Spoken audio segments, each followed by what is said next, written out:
का ग असं उदास का बसलेस? उपवास आहे ना माझा आज. अरे उपवास केलास काय? उपवासाला काहीतरी थोडंफार खाऊन घेत जा, पूर्ण असं दिवसभर एकदम असं उपवास धरत जाऊ नको. हो खाल्लंय सोड मी आत्ताच फक्त. काय खाल्लंस? सफरचंद, केळ, संत्री, उपवासाची मिसळ, साबुदाण्याची खिचडी. खायला किती कडक उपवास आहे तुझा. आणि काहीतरी खाऊन घेणार मरून बिरून जाशील बघ.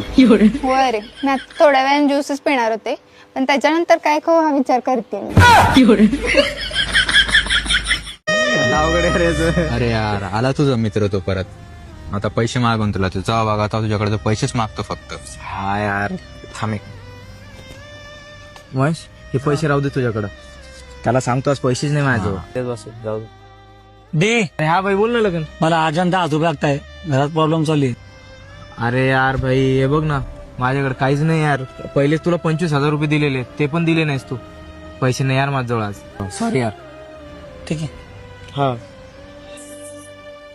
अरे बरं झालं त्याला पैसे दिले नाही. ते घेता वेळेस ना असं बोलता यार गोडी गोडीनं. घेता वेळेस लवकर देत नाहीत पैसे.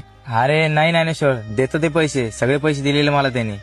पण यावेळेस कसं त्याला पण पैसे जाणीव वाटायला पाहिजे म्हणून त्याला पैसे दिले नाही मी. जाऊ दे, 1 मिनिट मला कॉल आहे.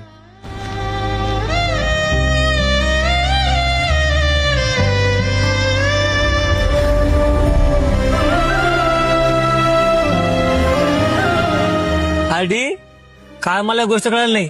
मी मित्रामध्ये पैसे मागायला आलो, तू नाही बोललास. नंतर बाजूला जाऊन मला पैसे मारले. आज काय बरं? काय ना भावा, मला लोकांसमोर दाखवायचं नाहीये की मी नेहमी तुझी मदत करत राहतो आणि तुझी काही व्हॅल्यू नाहीये. आणि राहिली गोष्ट मित्रतेची, तर मित्रता निभवायची गोष्ट आहे, दाखवायची नाही. हे ज्याला कळतं ना तोच खरा मित्र आहे.